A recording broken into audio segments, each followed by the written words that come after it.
ensoleada mañá de primavera, fomos recibir unha clase moi especial un grupo de rapaces ao lugar de Arroxo.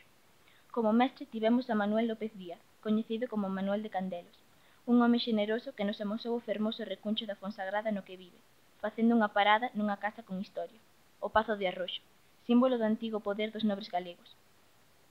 Logo deste pequeno percorrido, sentamos nun corro ao redor del e alí compartiu con nós experiencias que marcaron a súa infancia e xuventude, facéndonos ver os cambios que se produciron na forma de vida desde aquel entón ata hoxe. Amenizounos ademais a xuntanza con algún dos innumerables contos que forman parte do noso patrimonio cultural. Unha clase inesquecible con un mestre de lembranzas.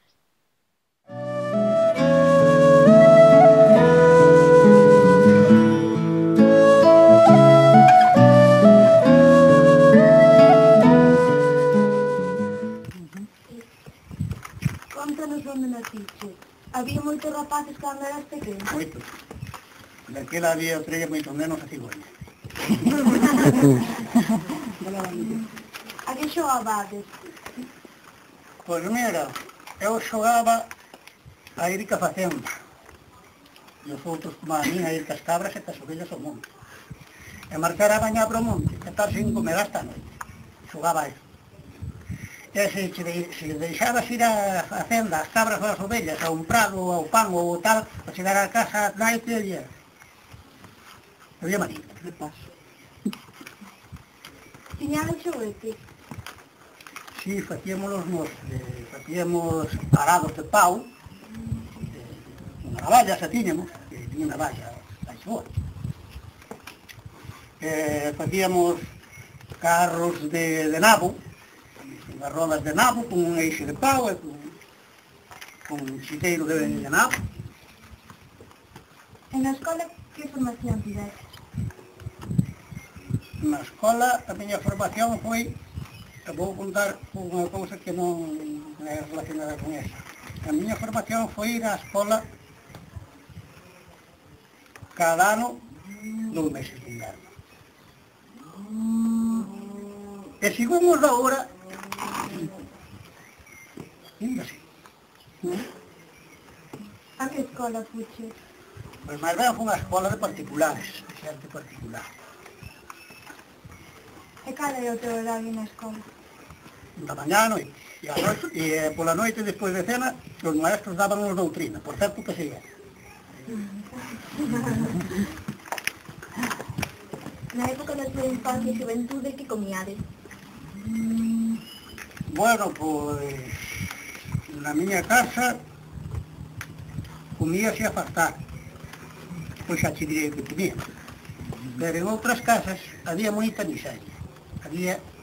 Non en todas, pero había moita miseria. Pois comíamos o caldo todos os días, eso era o plato do día. O caldo era todos os días ao mediodía, e despois se cuadra algunas veces á noite. E a mañá, pois, desayunabas, facíase a parva. Primeiro comías un bocadín de pan e queixo se lo había, e despois polas 10 ou as 12 ou as 11 indai, e oi, que non fai, alguén pouco, pero indai que non fai. Facían a parva e facían os cachos, ou as castañas. Comíamos cachos de leite,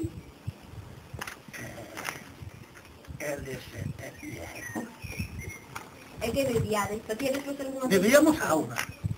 Aquela non había, sen miras por non. Non había aparatos de alcohol. E non facíades vos ninguna bebida caseira? Non. E Manuel, leite tomabades? Si, na miña casa si, moito leite. Outros non, non? Na miña casa moito leite e moito pan había. Era unha casa que traballaba moito e había moito. Dicía o que era máis dono que este do palacio, que a única casa que andaba xente chea era a miña. Porque na miña casa había uns homens que traballaban moito. Xa non eran caseiros. Eu nacín. Pero despois, claro, había moitas casas que non tiñan os nenos e non tiñan que darlle de comer, e pois os nenos mandábanos de pastoriños das ovellas dos outros, e ainda non había que dar aos da casa, ainda non había que dar de comer aos da casa. E íbamos outros para ali, pero algo máis que na casa comían. E a propósito de eso, de que a pregunta que quero volver a ela, que teño nada que se me olvide, a pregunta que me fixeche tú, cual foi a miña formación na escola. Eu tuve 3 anos en Bilbao, e eu tiña ali un bon posto de traballo. Un posto de traballo, estaba ali nunha pequena oficinucha, era unha pequena oficina de a roupa, para levar o control da roupa, dos zapatos, e de, non era unha oficina ali. Que había un ingeniero ali que era moi amigo meu. E díxome, que ben vive, Manuel? Vivo, pero ainda vive tú. E dixo, sí, pero en cuanto eu estudiei, tú divertiche. Dixe, en cuanto tú estudiaste, eu fui un cascabras estas ovellas, fui introducido para que tú estudiaste. Ben porque meus padres non puidesen, ou porque non... E dixen, pois eu non estudiei porque eu non tal, ou meus padres, ou non había economía, ou non sei. Pero para ser listo non hai falta ser ingeniero, nin médico, nin cura, nin ser outra cousa, porque eu mando a un médico fazer o que fago eu, e non o sabe facer. Dixen, porque tú, eu non estudiei, pero por eso non é bastante listo, tú máis listo que a mí non eres, estudiaste. Pero é eso, eu mando a outro fazer o que fago eu, e ele non sabe facer. Eu, claro, eu non vou fazer o que fai un médico, eu non sei facer. Pero mando o médico facer o que fago eu, ele non sabe facer. E aí acabou a vida. Como vos despiden normalmente? Pois, usted. Aquí normalmente, si fuera usted, padres e fillos na miña casa, non? Tratarse. Hai que tratarse. Bueno, vale. Moi está importante. ben. Como se trataba? Era moi importante, unha cousa de respeto de gran, que xente tal, todos de usted. Na miña casa non nos aprenderon eso. A meus tíos e a meus padres, e que se trataban os padres de usted. Pero non lo aprendemos. Era un sentido de eso. Pero pouco sabía. Vestíades vos igual os domingos que os restos días? Sí, non niña, sí, pero non como de domingo non había nada, en cuanto éramos menos, despois cando xa éramos mozos, xa teníamos unha camisa que nos valía para toda a juventud, e xa puñemos o domingo, íbamos algo soldados por outros. Que tipo de traballo facían? Pois traballo facíamos todos. Se lle mando ao médico fazer o que facía eu, botar de comer, toda a clase de comer, e toda a clase, e en sitios donde era, en sitios de viño, pois hasta o viño, e aquí non se traballaba o viño, porque era sitio alto, dicían que non se daba. Pois todo tipo de traballos de facer, e todo, ou casi todo, o lombo. Casi todo o día non había peselos, sabes o que é un peselo? Unha cesta. É unha cesta grande, feita de mimbre de carballo, que se facía así, parecida a cestas tallo de goma, pues se facía así ao lombo, para arriba na miña casa, e en todas as casas, pues, sacábase a terra das fincas, do fondo das fincas, do pico das fincas. Supoño que había moitas actividades colaborativas. Como vos organizabais? Bueno, pues cando había un traballo de tal, como ese que digo eu de sacar a terra, de botar a terra do fondo do pico a rei, pues,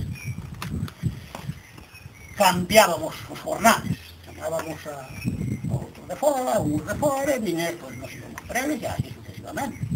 Na sega, se o pan maduraba antes abaixo nun palo de celo, pues, os de arriba iban a axudarles a recollelo para que depois les fosten a axudarles máis tarde cando viña o pan maduraba arriba.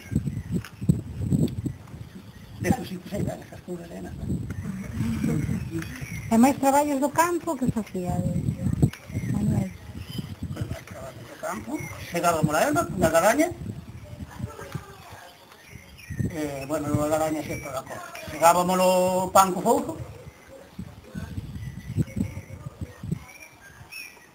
eu non me acordo de cando na miña casa mallaban a paus, pero acordo de ir pola parroquia que mallaban a paus. Subíamos varejar os castañeiros, eu subí hasta fai pouco. Os castañeiros para recoller as castañas. Pues non sei, íbamos a leña ao lombo. Íbamos, claro, a fonte.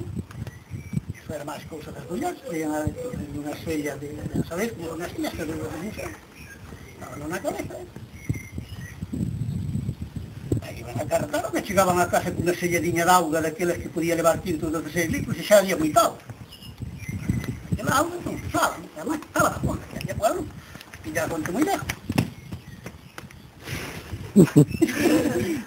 Mira, ver. Había lugar para descanso despois de sair. A noite á cama. E se ibas algo, se non cogía a caldeira para os cochos despois de cenar, para o seu descanso, que moi bien.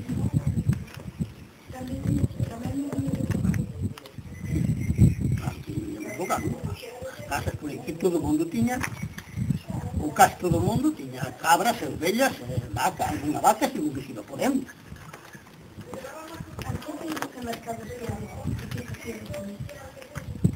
E as feiras e mercados íbanse a moitas, porque, claro, todo o mundo esculcaba a vida o mellor que podía. Que máis iba era a Fonsagrada, que nos levaba 3 horas andando. E eu iba máis veces e me deixara. Despois houve unha gran feira en área que se chamaba Paradela, e houve unha gran feira, eu pouco fun a ela que xa non se acabou. E íbamos a Nadia moito, porque desde a miña casa chegaba xa algo antes a Nadia, a casa Fonsagrada andando. Hasta íbamos ou iban, do que iban moitos ás feiras a San Martín. Eu nunca fui.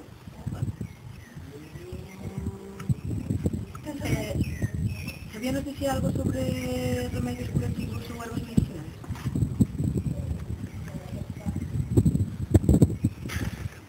Remédios, eses hai outros moitos mellores que eu, pero bueno, sí, medicinais, antes había moitas mulleres, algunhas mulleres que tiñan o horto cheo de ervas medicinais. Como, por exemplo, o romeiro, a ruda, a menta poleu, que lo hai hoy na miña casa, e o máis rubio, e o máis rubio, a barbela,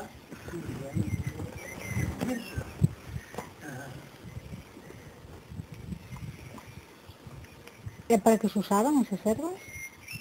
pues cuando unha persona estaba enferma, pues daban algo de ervas de esos.